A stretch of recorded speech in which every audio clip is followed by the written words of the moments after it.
I want to just in advance, for those like myself who have a very active imagination, I just want to acknowledge that this may contain some graphic content.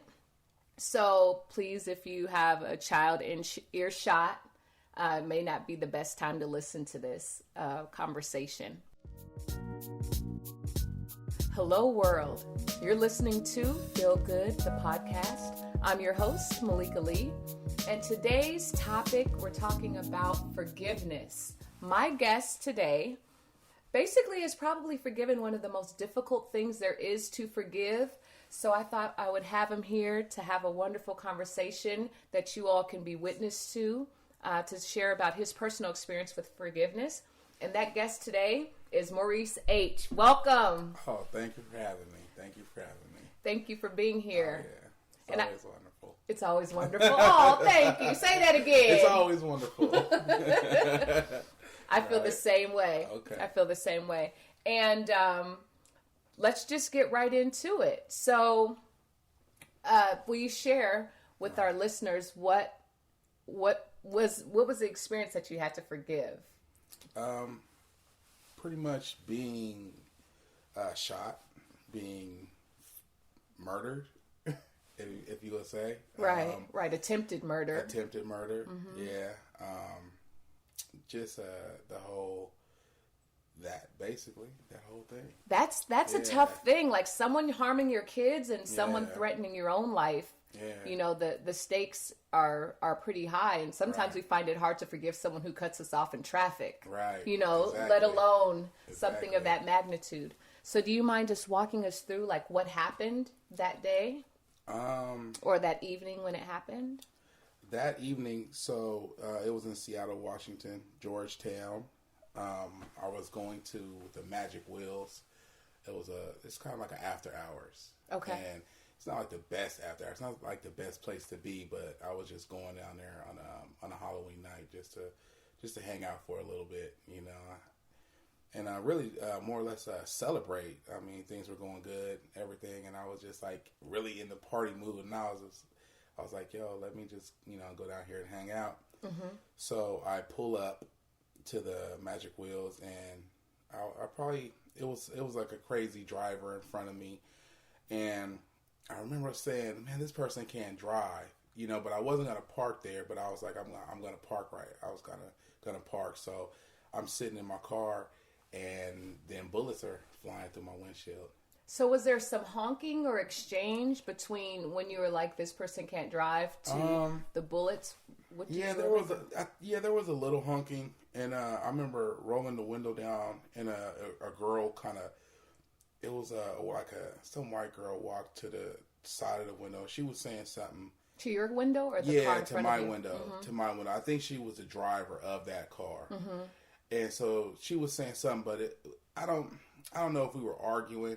Because I don't even remember what she said to me or what I said to her, because I was on the phone, and I remember I was I'm using the phone because I got the phone to my ear, and I mean it happened so quick, and then I remember two guys walking up, coming up from the back of your car, of the truck, and then they walked on the side, and then all of a sudden here comes the bullets. And they just start shooting. Yeah, they just start shooting. Both guys? Just one guy. Okay. One guy starts shooting, and I was like, oh no, I'm being shot. And at the time I had a firearm myself. Mm-hmm. So I was like, I don't know who's shooting me, but I didn't want to just start shooting out of my window, at just random people, strangers or whoever. Mm-hmm. So it was the last shot that he fired that took my eye. The silhouette of the gunpowder lit him up, and so I was able to get two shots off, and I hit him twice. And all this happened in a matter of seconds. Seconds, yeah. And you had never seen them before. I've never seen him before. I don't know him from a can of paint. It was so random that it's unbelievable. It's a really unbelievable story, and it's just amazing because you hear all these things about like gun control and things of that nature, and there's school shootings and all that type of stuff, but really it takes somebody, a good guy with a gun, to stop somebody, a bad guy with a gun. Yeah. If I wasn't able to basically stop him myself, and I was shot. Keep in mind, I was shot already 3 times. He had already shot me 3 times before I shot him twice, and it was the 4th shot that when he shot me that lit his silhouette up, which I was able to shoot him and to see him and to stop that. But if I didn't, I mean, there's no telling how many times he would have shot me, or he would have, kept going. The situation would have kept going. Wow, that is intense, and it sounds like it happened very fast. And just to make sure that I'm following and that those that are listening are with us, so they were initially ahead in front of you in the car. Yeah. There was some words exchanged or some honking, something where the way they were driving, you let them know or gave them feedback, like you guys are slowing up the flow or whatever. So they were able to park. Is that right? Yeah. And then you parked, and then they came up to you after that. Yeah, so they parked. I didn't see the 2 guys get out the car, but they went around to the right, to the passenger side of my vehicle, and came around the back. And then they kind of were walking on the side. But I remember seeing a girl in front. But keep in mind, this whole exchange wasn't even like a road rage exchange. It was, it wasn't even like violent or nothing like I mean, it turned into violent, but it was nothing for someone to shoot you over. Okay. And then it's one thing, I understand me and the girl may have had, some words or this and that and the other, but the person that shot me and that person didn't have words, or, so it was like, you keep in mind, it's like, it wasn't justified. He had no reason to fear me or to shoot me. Okay. At that point, I didn't brandish a weapon, though I had a weapon. I didn't brandish it. I didn't say that. I'm on the phone. I'm not even really. I'm not even paying attention to them. That's why it's like my window wasn't even all the way down. Right. I'm not even paying attention to these people. I'm just like, yo, they can't drive. Whatever, everyday thing. Yeah. Seattle. Right. So. Well, yeah, and if it's raining, that compounds that. Yeah, right. And it's Halloween night. So. What year was this? 2010. Okay. Yeah. So, and obviously you didn't think there was a threat because you're on the phone. So you're relaxed, it sounds like. Yeah, really relaxed. Yeah. So you shared something before that was interesting. Do you always carry your weapon with you? Never. Okay. Never. That was the first time in I don't know how many years that I even had it.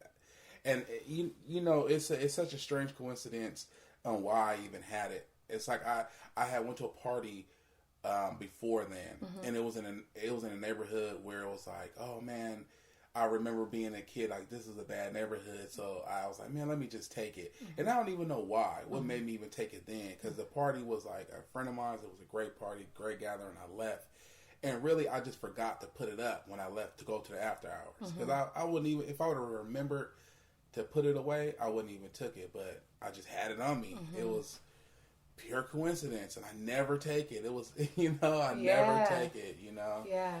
So it was a reason. Exactly. It definitely was a reason, because, I mean, if you don't carry a firearm I was going to the range and things like that, but I never, carried it. Right. I never drove, on a day-to-day. And had it with you. And had it with me. Yeah.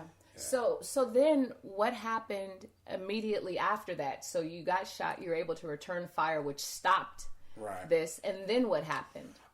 So then I tried to drive. I was like, yo, I'm shot. I know I'm hurt. But I was like, let me go to the hospital because I lost my eye. So I'm only being able to see out of one eye. I'm basically shot 4 times, shot in my head twice, and I'm trying to drive to the hospital. Okay. So I hit a car behind me. I hit a car in front of me, and I guess I couldn't get anywhere.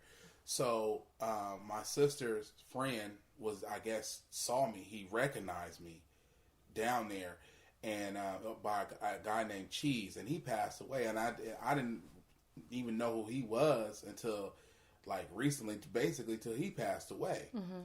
So this guy Cheese basically got in the car. He was like, what did he say? He said, he was like, come on, I got you. And then he got me out of the driver's seat and put me into the passenger seat, and then he hopped in the truck, and he drove me to Harborview. Wow, so someone you didn't even really know at the time. Didn't even know he recognized. I'm like, how did he even recognize me? He, I wasn't even going out. I had, Yeah. I'm like, wow, this guy recognized me from when I was young. And the chances of him being there, and then there's a shootout, and I'm pretty sure he saw the exchange of fire, you know, for him to be brave enough to come to the car. Because I would have been like, man, this guy probably ain't going to know who I am. Like, he might try to, you know, because I didn't know, you know, anybody. Right. You know? Right. So, and adrenaline is going, and the survival instincts are kicking in. You know, the thing about it is I was calm. The whole time. Like, I wasn't like, like, I'm hurt. And I was just, like, really calm. Like, extremely calm. You know? So, it's really kind of weird how calm I was. And so, so Cheese then after all they that, ran off, Cheese shows up, and like you said, he doesn't know if you might still, you know, he doesn't know that you're calm, relatively speaking in this moment, you know, he doesn't know anything, and he showed up and he drove you to the hospital, and then in the car I was like talking to him, I'm telling him to slow down, he's like he's driving extremely fast, and then you know we get to the hospital, and I walk out and walk into the hospital. Wow. Yeah. And I interview, there's another conversation that we have about your experience once you got to the hospital, which our listeners, we won't go into that part of the conversation because Maurice, my guest, had an experience of leaving his body, and he describes that. But for this conversation, we're going to focus on the forgiveness aspect of his experience. And so you live. I live, yeah. You mind just explaining what were the injuries? So you said you were hit 4 times. What were the injuries you sustained? So I was shot twice in my wrist, which had fractured my wrist, and they were going to have to do surgery on my wrist. I was shot in my eye socket and another part in my head. So it was 2 shots to my head. I lost part of my brain. They had half of my face's mesh is reconstructed. So pretty much my eye socket, all that stuff is reconstructed. It's all plastic surgery to even hold my eye socket in. It's all, you know, like plastic surgery. My goodness. Yeah. Yeah. So basically, if you can, I mean, this is going to be kind of graphic, but if you can, okay. If you can imagine someone blowing half your face off. That's what happened. And that's what happened. And you didn't sustain any brain damage, it sounds like, after that. No brain damage. I think due to my near-death experience and my purpose of coming back, I didn't no brain damage. They said I was supposed to be basically mentally handicapped or something like that. And, you know, my wrist, I was supposed to have surgery on that. Everything healed on its own. You know? Yeah, that's a blessing. And, you know, and it's like being up in the hospital and, you know, it just was really weak. You know? That was like a weird feeling just to be so weak. Yeah. You know, it's like, oh man, can't move, can't do anything. Yeah. So just regaining your strength was really hard. How long did it take you from when the incident happened to when you started to feel more normal and like yourself again as far as strength? Really, it took a long time. Like it probably took months. Okay. You know, like it took. I probably didn't even leave the house. I mean, I only left the house to go to doctor visits, and most of the time I was driven to those visits until nobody could drive me. And then I tried to start driving yourself. Driving myself. But it took a while. So like 3-4 months. Yeah, 6 months. Probably. Yeah, like maybe even 4 or 5 months. Okay. Yeah. So the healing process, and it is a process. Yeah. And considering the injuries you sustained, it sounds like it was really miraculous and a blessing that you were able to, you know, lose an eye but not endure any brain damage or anything like that. Right. Right. So then let's talk about the forgiveness part, because it sounds like this was a process of healing, of the whole experience, probably traumatic. So at what point what made you even choose to forgive, and how did that process happen? It happened over it happened over years. Okay. One is like I wanted to know who shot me. Okay. I wanted to talk to the person because we weren't enemies. We don't know each other. And I just wanted to really just be safe. You know, I wanted him to know like, yo, I don't got no problem with you, and I don't want you to have a problem with me, and I don't want us to run across each other in the streets and then start shooting and things of that nature. So in the beginning, I sent people to go talk to him. I didn't want him to like see me because he probably would have, you know, I don't know what it would have happened. You know, right. You know, he would have thought he would have been like or anything. So I sent people. I wanted to ask you a question because you already alluded to you had some people go talk to him. How did you even find out who he was? So I'm in the hospital and I have a near-death experience. Okay? And so when I wake up, immediately my family's like, yo, I know who this dude is. This is his name, first, last name. This is where he lives. This is his family. This is everybody. This is, you know, he's in the hospital right now, going through surgery. He was doing worse than me. And you both were ended up in the same hospital. We were in the same hospital. His family was there. My family was there. It was really heated. And so when I woke up and they were like, basically like, we'll go take this guy out. And I'm like, no, do not do that. And when I said no, at that point is because I didn't want him.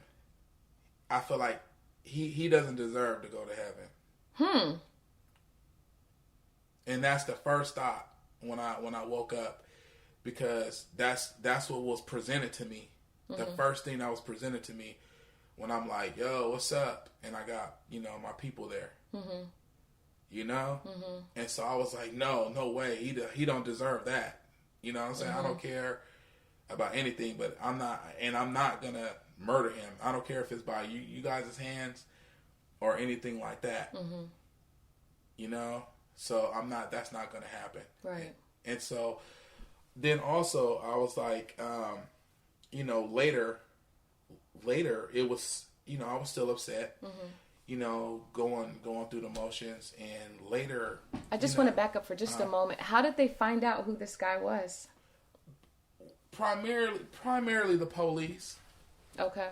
Primarily the police. The police was like, yeah, Maurice was able to get off 2 shots and shot him twice, like in the chest.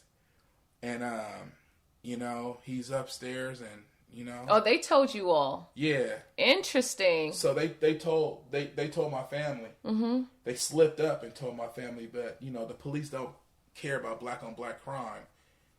You know, they don't care about that. They'll tell anything. They want you to go do something so then they can just lock you up. Oh, interesting. Almost like agitating the situation. Right? Like that should have never came out. That's like you should have been protecting that guy. You know? So that's how they found out. And really I kind of, and maybe social media, you know, Facebook and everything like that, you know? I mean, a lot of people knew me. A lot of people knew that red truck I used to drive. So I'm pretty sure his family knew who I was, you know, but, you know. Seattle's small. And Seattle's small, you know. But, I mean, at the time, you know, like it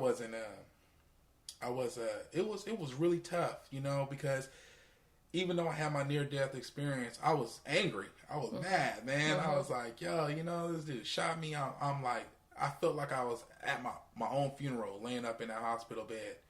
You know, like I was laying in the casket, people coming up to see me, they just looking over me. You know, like it's you feel helpless. And so that brings some more pain. Because, you know, you're used to being this strong guy, taking care of everybody, and now some complete stranger has stolen everything from you. Your whole life he done stole. So you've lost everything. You know, your job, you know, my job, my car. You know, I'm in a hospital. You know, my girl's there. Right. She been there by my side. Ain't been going to work.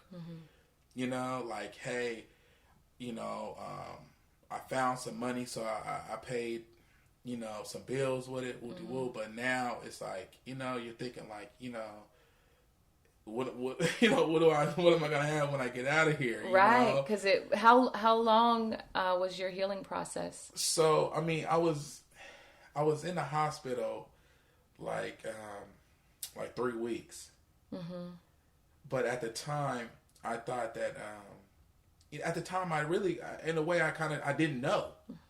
I didn't know how long I was in there until really I left, because I was in a coma for 4 days. And it just time did not, I get and then it. I had a near-death experience, so time was not, and then when you come out and they have you on all these medicines, you really be seeing stuff, you really be tripping, you be itching, you be like, yo, I see why they be saying crackheads be itching like that. Those medicines be having you scratching, and you have these weird dreams. You have all this different stuff. But so you just are in an altered state. Yeah. So time is kind of elusive. Yeah. Yeah. So you don't know. You're sleeping. You get up. You sleep. You get up. You sleep. If you're hurting, they're giving you some meds. You're back to sleep. So right. it was a weird situation. But the whole thing was 3 weeks. But I wanted to leave. 2 weeks. I was there for 2 weeks, and I wanted to leave, but they couldn't get they had to put a cast on me, and that took almost a week. The doctors wasn't talking to each other like they were supposed to. So I stayed in there a week just waiting around, and I couldn't heal in there. I couldn't heal. And it's I feel like something was telling me to leave, go home, and you'll heal better out of this hospital. So something was pushing me out. Go. Something was you gotta leave. You gotta something leave. Within you. Yeah, something was in me yo, you gotta leave. And then so I looked at my mom and I said, yo, what am I doing? And when you just see you're laying in this bed, you're losing weight, all this weight, and all they're doing is giving you medicine a nurse giving you medicine every couple hours or whatever, and then that's it. You're like, yo, I could do this at home. Let me go home. I don't want to be in this hospital. So then I left. So, Maurice, you've painted a picture of, it sounded like financially this was a big impact in your life. Of course, health-wise, physically. How did you begin the forgiveness process? It sounded like some of it was immediate, where you decided in that moment at the hospital when he was identified not to take his life. Yeah. Yeah. I didn't want to do that also because I cared about my family as well, because, there's no telling what his family could have did to mine. And I feel like, if you have enough love for me to go take a life, then I love you enough to save your life too, or save you from any heartaches or things like that. And then I didn't want this guy to basically hurt my family anymore. Yeah. I'm like, yo, no, just, leave this alone. And, we need to more or less figure out what's going on. We need to go talk to this guy and see what's up. And yo, and I'll be honest, the fact that, I was able to shoot him twice too, I was like, okay, let's just call it even. I'm not gone. You're not gone. Yeah, you messed up. I really believe you messed up bad. But let's just let bygones be bygones. You don't need to look over your shoulder. I don't want to look over my shoulder, because the fact of me looking over my shoulder, a lot of times I was like, man, I'm going to go take this dude out, because I was suffering from what they call post-traumatic stress syndrome. After that situation, yeah. And so I didn't want to go in the stores. You know what I'm saying? I didn't want to be around people that I didn't know. And I was like, what thoughts in my mind sometimes was the only thing that would make me feel safe if I knew this guy was dead. Though I didn't want to have him hurt. So that's really conflicting. You get you're like, whoa, that is something hard, because you didn't do this to your, dude, you did this. So that was that was hard, but I wanted to just make. I really wanted to send my people, there to just talk to them and say, yo, it's over. Mm-hmm. Let's squash it. Mm-hmm. It's over, and I had to, by saving his life, I saved my own life too. Mm-hmm. Because I ran into his family later, and and I didn't even know it. His family recognized me, and they could have just killed me. Mm-hmm. But me and his family became close, and then I got an idea of who he was and what his life was like. And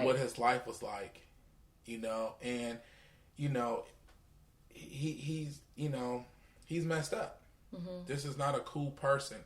So even though, eventually later I found it in my heart to forgive him, this is still not a person that anybody should really be around. Mm-hmm. Do you think that hearing more about his story helped you understand it better or have some compassion for him?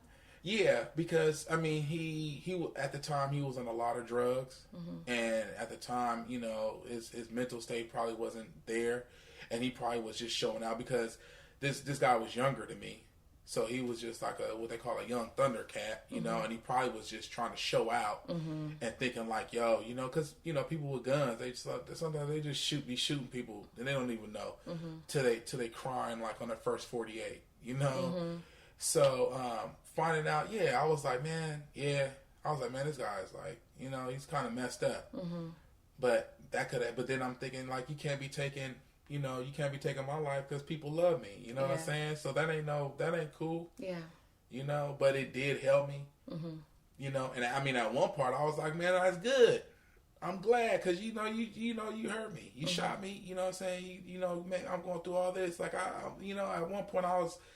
But it's that anger. That's what I was going to say. Talk to me about the anger. Okay. So, because it wasn't like you were ready to forgive this. There were stages of forgiveness I'm clear about, but it wasn't like all bygones, and completely squashed. It sounds like it was a process. It definitely was a process, and it definitely was times where I was extremely angry mm-hmm. with this person because things wasn't, my life was flipped upside down, and I was just.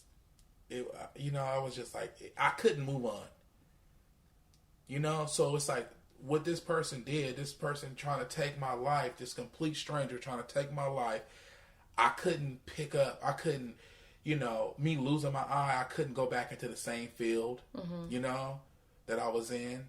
I couldn't, even, do a lot of different things because you only have one eye. You barely could drive, you barely could pour yourself something to drink. Mm-hmm. You're spilling everything. Body's weak, and I was really angry with this dude. Mm-hmm. Like and then it's.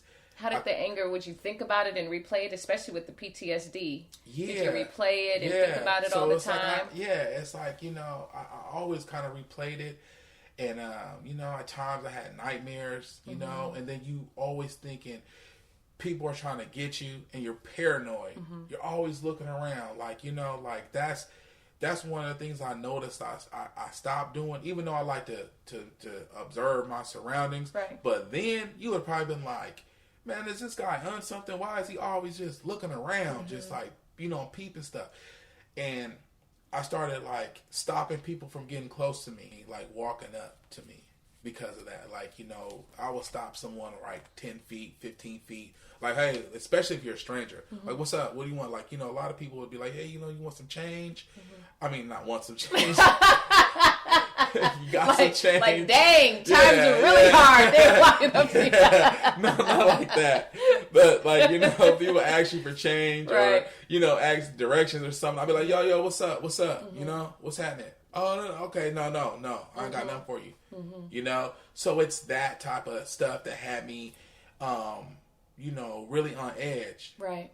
And so it was a constant reminder of what someone did to me. Mm-hmm. That moment. So you're carrying it with you like every day. And it was really hard. So how did the forgiveness process start from where you were when you talked about the anger and the PTSD and the nightmares. And so how did you get to a place of forgiveness? So what happened is, you know, when you on a, you know, when you're in the bottom, ain't nowhere but up. And so I started to just try to get my life back together. I had to focus on me and say, yo, you know, you gotta get back out there. So I just started getting out there, and I had to just stop kind of worrying about it. And time, you know, time was a big factor. And, you know, I just, I started, you know, feeling like I was carrying something I didn't have to be carrying. You know, all that, you know. And then I had to start realizing, you know, I realized this. He can't take me from this earth. God ain't gonna let him. I got something to do. He can't take me. You have a purpose. You know, it ain't my time. You know, it wasn't my time. Because I was, you know, I should have been gone. But it ain't my time. So I started thinking about that and thinking about what that meant to me. You know, and I was just feeling like I was holding on to a lot of anger, a lot of just frustration, you know, blaming him, blaming myself, you know, and just you know, this man, because of that, this is why I can't do this and can't do that. And I just wanted to let it go. It was like a weight on me. And it was for what, you know? But at the time, I didn't know who I was. I forgot who I was. What do you mean by that? You know, but it's kind of you know, when I got shot and I woke up from the hospital, I was just you know, who am I? What am I? You know, who was I before this? I didn't know, what kind of person was I? You know, was I cool? Was I what kind of person was I? You know, and this had messed up my family so cold to where it was nobody was really talking about it. It was just you know, so I had to, and then it's I wasn't around a lot of people. So it was I had to find myself. Who are you? You know, so then I said, you know what? Well, I could start over. Look at that. I was yo, I could start over. You know, and so that's what I did. You know, I had to start over. And it's was it start forgiving him? Yeah. Forgiving. You mentioned even anger or questioning yourself. So yeah. How was that start? What was that start? Was it the start was for the forgiveness, or what was the start? The start was basically I had to forgive myself. I think that's where it kind of started, because I feel like I had already kind of started to forgive him more or less when I found out his life story and you know and things of that nature. And then it's I had to forgive myself, you know. And then once I did that, then I was what were you forgiving yourself for? Well, I was forgiving myself for putting myself in that situation. I know I was running the streets. You know, I should have just been home, but it was Halloween. I was yeah, why did I go out? I had already went party. I was home. I was safe. I was a little tipsy. You know what I'm saying? I could have just stayed home, went up there. You know, you're what you think is, if I would have just stayed home, that wouldn't have happened, and my life would have been completely different. So that's all that was with me for a while. Dang, man, that happened. But then I was yo, you know, that wasn't my fault. You know? And so I basically just forgave myself for that night. And then I was you know, when you have a constant reminder about your eye, when you know what I'm saying, it's kind of you start remembering that night. And then it's man, you know, I'm not gonna, I don't want to carry this no more. That's what I just was yo, I don't want to carry this anymore. And so I was just you know, that's when the forgiveness, you know, just really was man, I'm not even worried. You know, it was just I was just I'm done. How can I grow with this? Yeah, this you know, weight. with Yeah. this weight. Like this guy, if you know, if I can make this nothing, then that's the best. That's the best thing ever. Someone take your life. I mean, you know, shoot you like that, and you're like, man, that's nothing, and you move on to something just great. Mm-hmm. You know, and you're feeling good, and your whole life is better. You have everything that you had back then, like 10 times greater. Mm-hmm. It's like, man, this, you know, like, oh man, it all started with me forgiving this guy and letting it go. Yeah. You know what I'm saying? And so then my heart was able to breathe. Mm-hmm. I was able to you know, be more positive, be around other people, you know, just show love and just be an inspiration. And you know, the thing about it is, man, you know, like God put something in me to where people, they come to me. I notice that they open up, like I'm something like different, mm-hmm. like I'm cool, mm-hmm. and that would have never like came out if I feel like if I didn't forgive. You know, like who I am, I'd be like, man, this I would, if I didn't forget this dude, this would have never. It's something about that. Mm-hmm. Mm-hmm. You know, it's something that's gonna come out you that you don't understand, mm-hmm. and you'll be like, man, why? You know. Yeah. And so that's a big part of it, you know. And it, like, you know, I don't feel like I would want to give him a hug like Botham. I mean to do. Oh, Botham Jean's brother. Yeah. I don't feel like I would give him a hug mm-hmm. because I don't know what state of mind he may be in, but I know what state of mind I'm in. Right. You know, and so you know, it's one of those things where, you know, you could put it in the past. Mm-hmm. You know, but go ahead. But you have to forgive to be able to do that. Yeah, versus carrying it around. So you know, there's that term forgive and forget. So how is your experience of forgiveness with this? Like you said, you have a constant physical reminder mm-hmm. with your eye. Is it that you totally forgot it, or how does it show up for you? No, so I know. I mean, it's kind of like, you know, that okay, I lost my eye from being shot, but it's more or less. You know, I'm not. It's more like I'll even forget if I don't have to, like, I have to get a new eye, mm-hmm. you know, and then I have to go in and get cleanings and stuff like that. Like I gotta get a new eye every 5 years, and I gotta go in and get cleanings and stuff. But really, the incident is just is fading. Mm-hmm. You know, the whole incident is just kind of like fading because I forgave, and now I'm so far from when I first like forgave him. Mm-hmm. So it's just becoming like a distant memory, you know, and so and it's like I've grown from that. Mm-hmm. So it's kind of, you know, it's like I buried the hatchet. Yeah. So for someone trying to forgive someone, what would you say? Like not advice, but from your own growth and experience, it sounds like with this instance, what would you want them to know about forgiveness and where to start? I would say start with yourself. You know, forgive yourself. Start with like personal healing, and I would want them to know that you need to, like, until you let it go, mm-hmm. you won't be able to grow. You won't be the person that you really could be, mm-hmm. you know, and everybody's like level of forgiveness, you know, it could be different, but if you want to carry around a weight all your life, then don't, mm-hmm.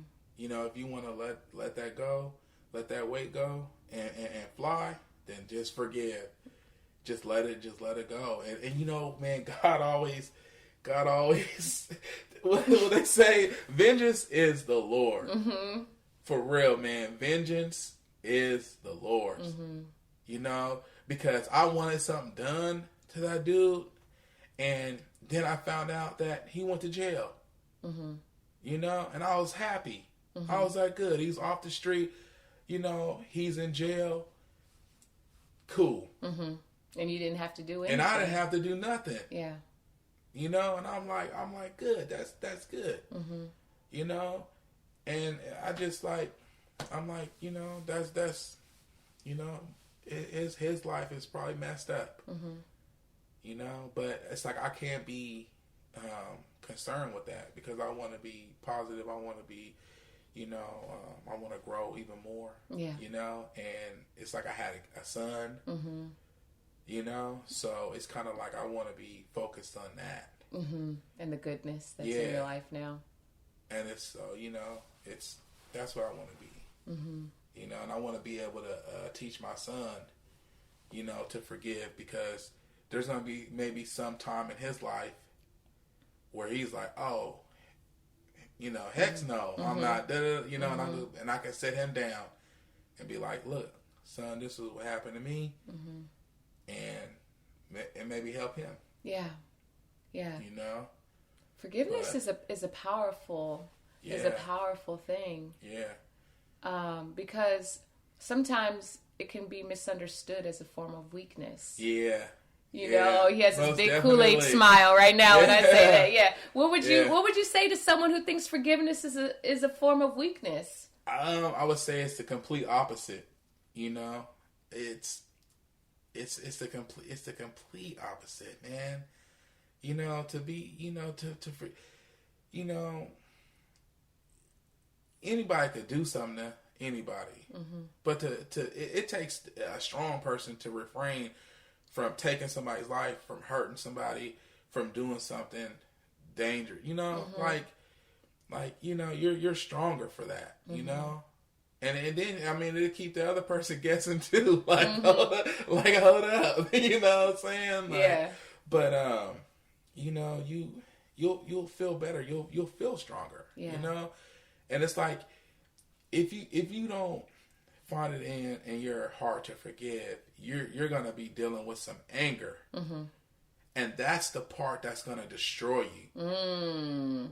And you won't even know it, and you'll be like, "Why am I so angry? Why am I angry at my girl? Why am I angry at my guy? Why am I angry at this job? Where is this coming from?" And it's because you haven't forgiven.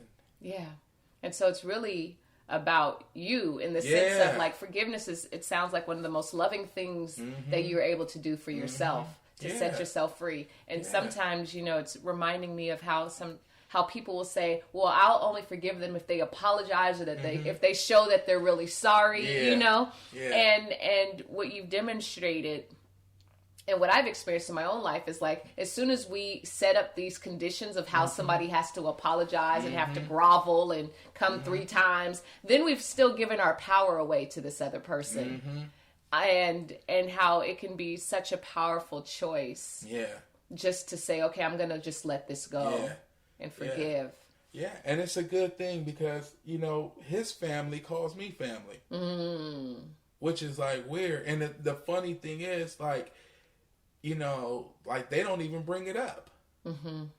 So you know, so I know that, you know, there was nothing that he could say to make him in the right. You know, he knows he was completely out of line and wrong for that, and his family knows that. Yeah.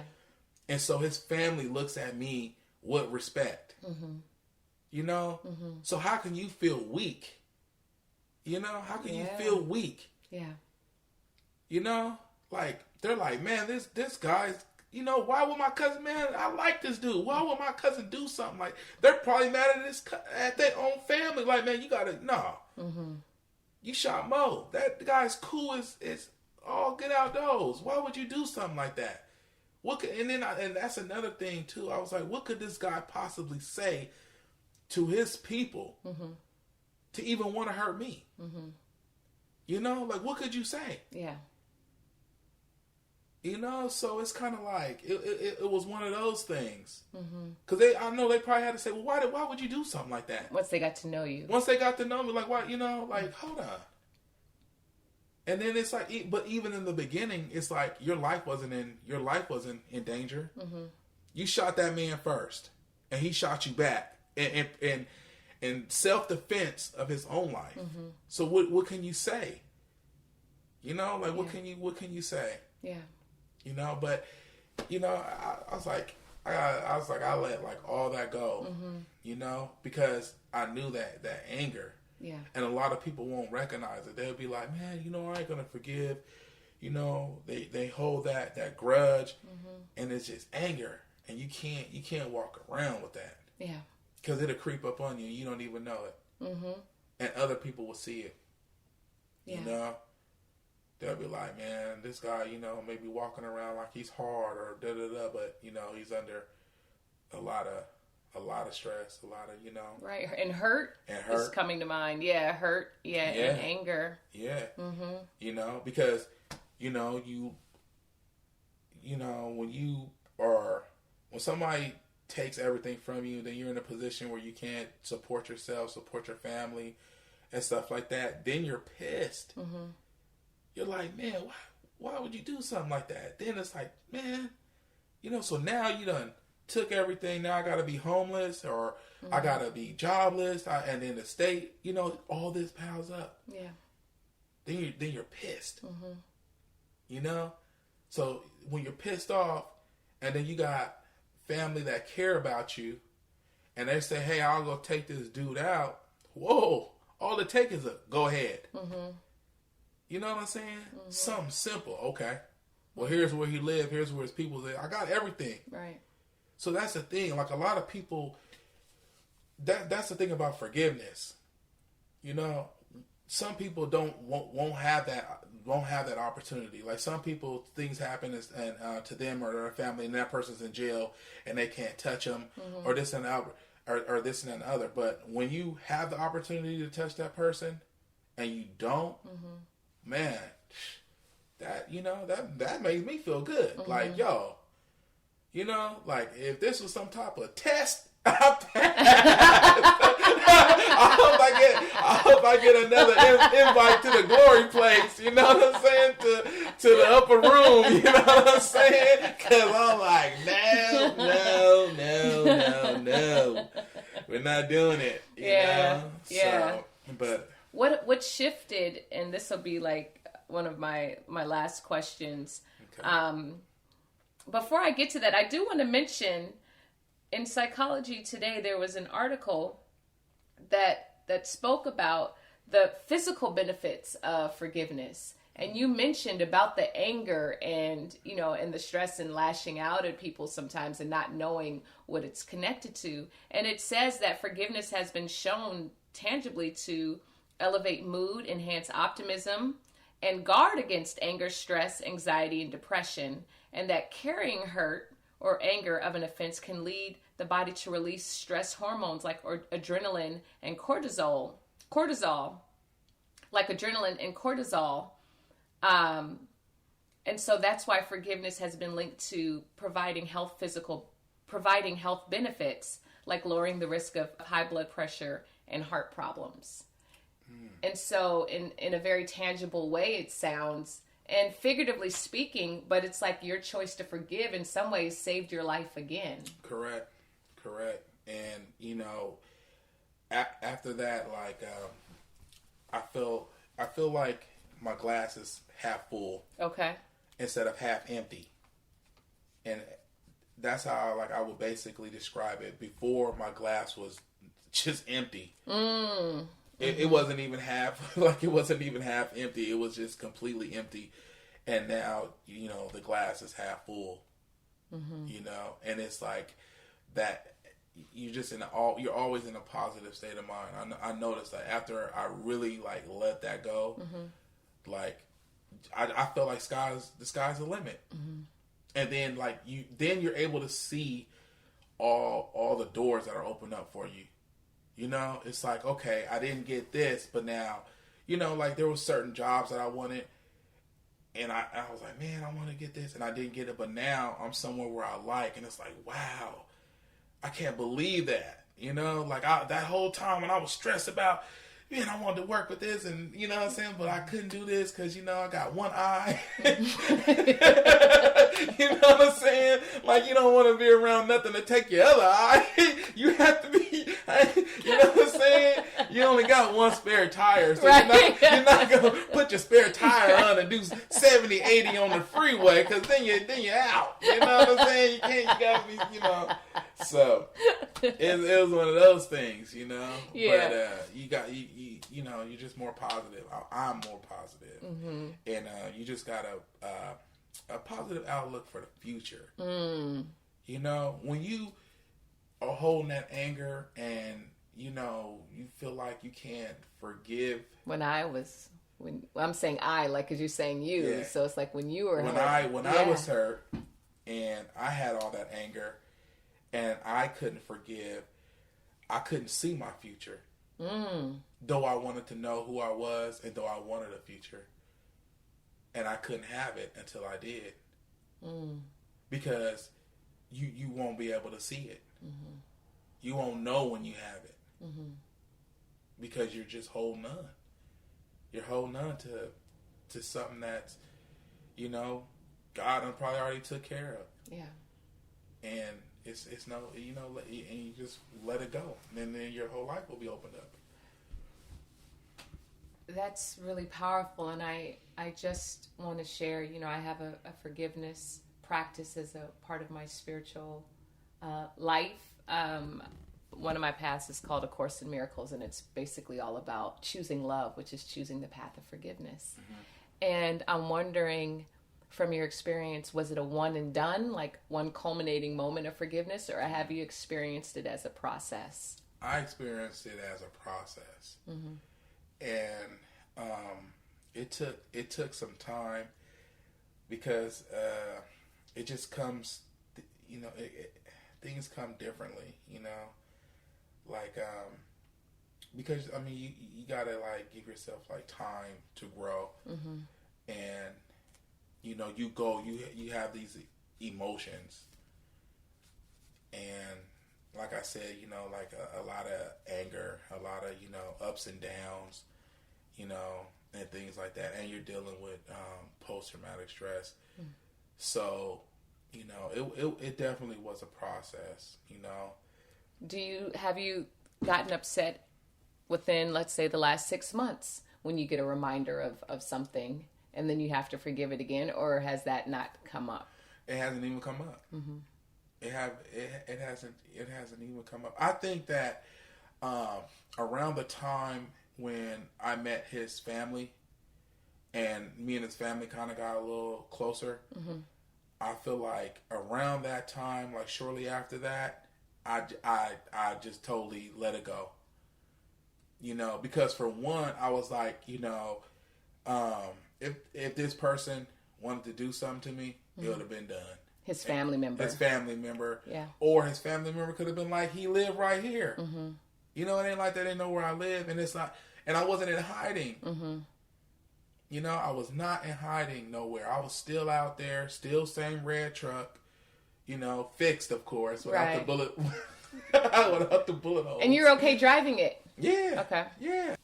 I just want to go to briefly, you met his family, you were saying, and that was a turning point mm-hmm. for you, because you said his cousin or some family member that you came across, they knew who you were. Yeah. But you didn't know who he was. Yeah. And then from there, it sounds like in learning about him and even realizing that they didn't have any beef against you, that gave you some sense of peace. Yeah. Yeah. Yeah. And I was, that really did. Because I was just, and it's just funny because the whole time I would be around them, it's like no one ever brought it up. Mm-hmm. And it's like we were close enough to where we could talk about it. Mm-hmm. It's just weird because it was like, it's almost like they were giving me respect. That's what I kind of felt like. Mm-hmm. I felt like he was like, my cousin was in the wrong, and I'm not even gonna bring it up. I'm glad we could have a relationship and be cool. And in a way, it probably got back to the person that tried to kill me. Mm-hmm. He's probably like, man, Mo ain't tripping. He ain't bothered by you. He's cool. He's doing well. Mm-hmm. And he ain't worried about you, and he ain't even brought it up. Right. Because I definitely wasn't going to bring it up. Mm-hmm. But, somebody had to bring it up for you to know that there was that connection of him being family. He brought it up after we met. He brought it up basically to my barber. Mm-hmm. He told my barber. If he didn't tell my barber, I would have never known. My barber probably would have never known. Nobody would have never known. But he brought it up to my barber. Mm-hmm. And so when that happened, I said, oh, okay, well, there's definitely... Well, not instantly. I didn't say there's definitely no beef. Mm-hmm. But I was like, he could have made a move on me. Mm-hmm. But, he probably couldn't have made a move on me at my barber, mm-hmm. with my barber there. Mm-hmm. At that place. But, I mean, you never know. Right, depending on... You never know. But it was just after that, when we're hanging out and stuff like that, I was like, oh, okay, man. Mm-hmm. It's all good. And, I knew where he lived mm-hmm. as well. Mm-hmm.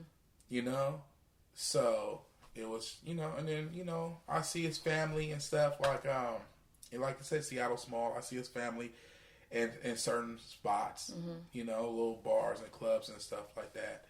But, I also understand that, me forgiving him doesn't mean like maybe he forgives me. Mm-hmm. Or maybe somebody in his family don't. Or like if I see his family or something at a bar, and then, I know people be drinking and stuff mm-hmm. like that, I might have a couple drinks and then I'll leave. Mm-hmm.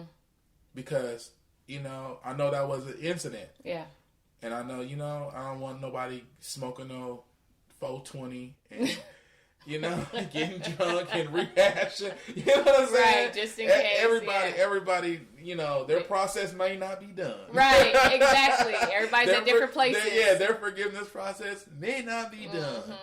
Mm-hmm. And it's like, though I'm missing an eye, he has a colostomy bag. Mm-hmm. So he got a constant reminder. Of that incident. That incident was so bad that, I pretty much almost stayed in the house for almost like 3 years. Mm-hmm. So it was, it was hard to forgive. It ain't easy. Yeah. Like I said, it was a process, and it was very hard to forgive, but you definitely have to let it go. Mm-hmm. You definitely have to do that. That's like, that would be the best thing you'll ever do for yourself. The best thing you'll ever do for your family, because then you'll be all about love and peace, mm-hmm. And happiness, and you'll be able to show that, and have that story, and it'll come out of you, and it, you'll be able to defuse situations. Yeah. Are you more peaceful and more loving than you were before this incident even happened? Oh, most definitely. Really? Most definitely. Mm-hmm. That's what it's like. That's what I'm all about. Mm-hmm. It's positive. Everything positive. I don't want to be around nothing negative. I started doing little experiments. Uh-huh. And I was like, yo, this stuff really works. Like what? So what I would do is I would tell my brother, I would say, hey, we're going to go into, this is when I kind of started getting back out. I said, you know what I'm going to do? I said, we're going to go into this club, right? Mm-hmm. And I said, I'm just going to smile at everybody, mm-hmm.